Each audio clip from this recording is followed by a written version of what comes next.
The Army, in an effort to gain solutions to the problems which civil disorders have identified, must do so within the constitutional, statutory, and historical framework of federal and state responsibilities for preserving law and order.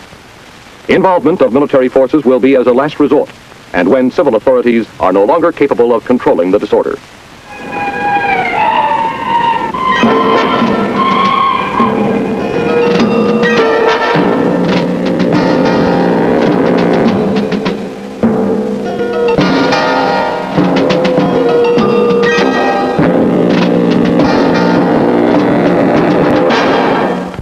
Military personnel are shown in the enforcement role, but the principles of control portrayed can be applied equally by civilian or military in civil disturbance operations.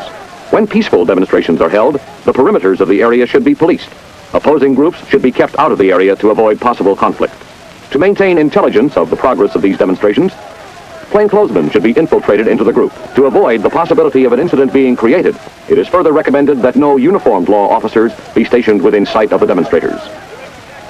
They raise our taxes, and what do they do with the money? Nothing, right? No! We need a new school bus in this town, right? No! Would you send your kids to school in that old one? No! Of course you wouldn't. That thing looks like it took Henry Ford to school, right? No! And playgrounds. We haven't got one playground in this town, do we? No! Your kids are playing in the streets right now or in somebody's backyard. You want to play in there? No! We need at least 3 or 4 playgrounds in this town. And another thing, that Main Street.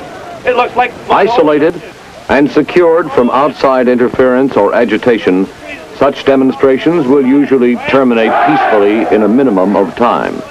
They shout, let off steam, burn a little excess energy, and go home. But since a crowd's mood can change more quickly than the weather, the possibility of trouble always exists. For this reason, reserves should be maintained in readiness. Now an incident will demand more positive action. What they call martial law. They don't tell me what to do, man. I'm a civilian. You think that? Yeah, they serve my time in that army, you know? Yeah, these guys can tell them what to do. They don't... In these staged demonstrations, the men dressed in black will typify hardcore professional agitators. Notified of the troublemakers' actions, the police arrive to break up the meeting. You gotta be leaders, baby. You're out and just take it over by yourself. See, all the power. See, they're gonna be punk for us now. You watch. They're gonna find some reason to get us, see, but we're not gonna do anything wrong.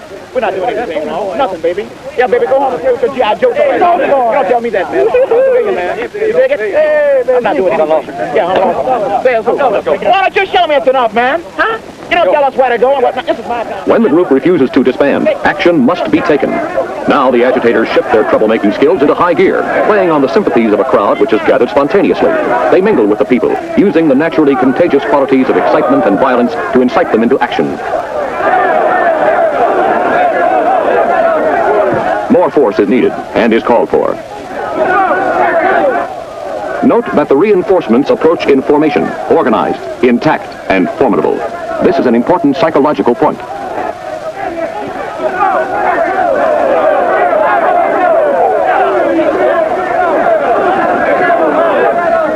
The crowd's first view of the troops must be impressive, a sobering sight. No unnecessary action is taken. With this show of force, the crowd is given the opportunity to disperse voluntarily. You are ordered to disperse and go to your home.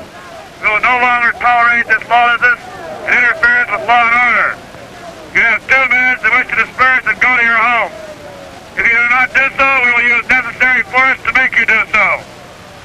Since the people have no real interest or involvement in the issue, they fade away quickly, depriving the agitators of their most valuable weapon, the crowd. Abandoned by John Doe, they cannot stand alone. In many cases, the law can call the play with just a show of force. Force displayed, but not exercised. By demonstrating self-control and restraint, the law can sometimes activate these same qualities in the mob. When a show of force does not disperse the mob, there should be a direct application of force, but only the minimum necessary to do the job. Here, troops in line formation exert a steady, continuous pressure on a mob that is assembled downtown.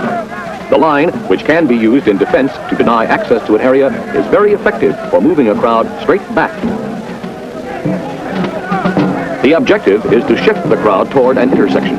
Additional troops are added to the flanks as the line nears the intersection to support a change in formation. Before reaching the intersection, the line is converted to a wedge.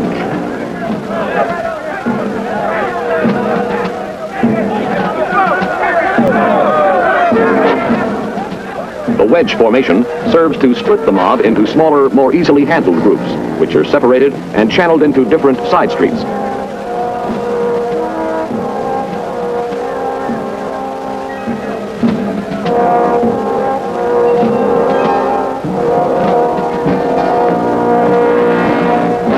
The boldness the rioters drew from their collective strength in numbers will soon begin to diminish.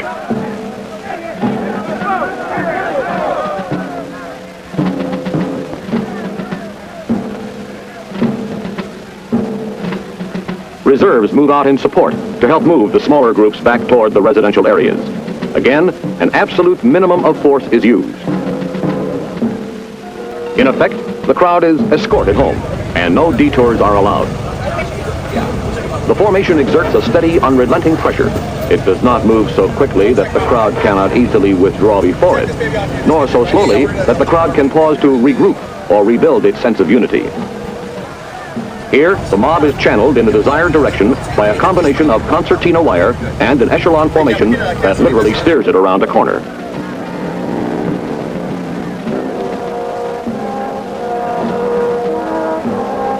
The line, the wedge, and the echelon. These formations have proven effective against mobs of considerable size, but they can be no more effective than the individuals who man them. The soldier or policeman who serves in them must match his courage and professionalism with a high degree of self-control. You guys be safe. A favorite trick of professional agitators is to form a ring around the rear of the mob to block the retreat they will usually make when confronted with armed troops. This tactic can be defeated by directing riot control agent grenades toward the encircling ring at the mob's rear. Unrestrained, the people will see the wisdom of withdrawal. We can't leave. It's not 8 o'clock. You hear that? They're saying nobody leaves. It's not the 8 o'clock curfew. They've trapped us in here. They've surrounded us all in here. A disperser provides It was a peaceful protest. No one got violent. They got violent. They're waiting until curfew to arrest us all. Look, they're moving in on us, y'all, for no reason. We're not doing anything. They trapped us in here. Exterior principles of control are also effective against indoor civil disturbances. We're under arrest. They said we're under arrest. Okay. Again, remember the important principle. Use only the minimum force necessary.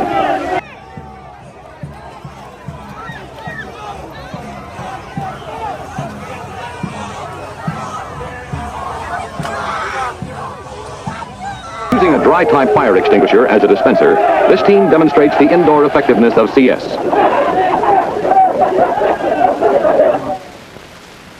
A foam fire extinguisher can be utilized when men and equipment are in short supply.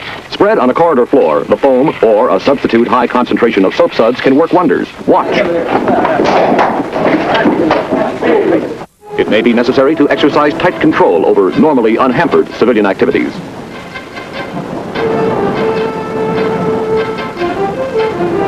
Since there is always the likelihood of a small, quiet group pyramiding into a large, violent mob, street gatherings should be discouraged until things are back to normal. These confrontations demand much of you. You must work within an atmosphere of explosive emotionalism and yet remain calm and rational. You will be subjected to the worst extremes of provocation, and yet you must be guided only by logical thought.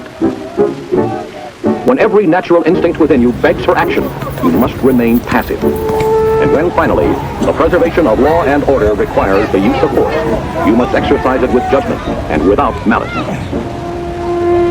While this duty does not require a Superman, it does ask for almost superhuman restraint. It does ask new heights of integrity, professionalism, and devotion to duty.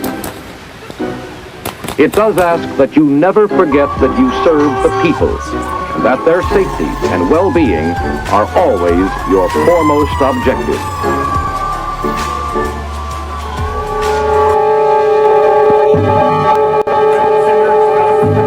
I have a question for the secretary, because the fact of the matter is a half a dozen violent criminals that you're rotating on your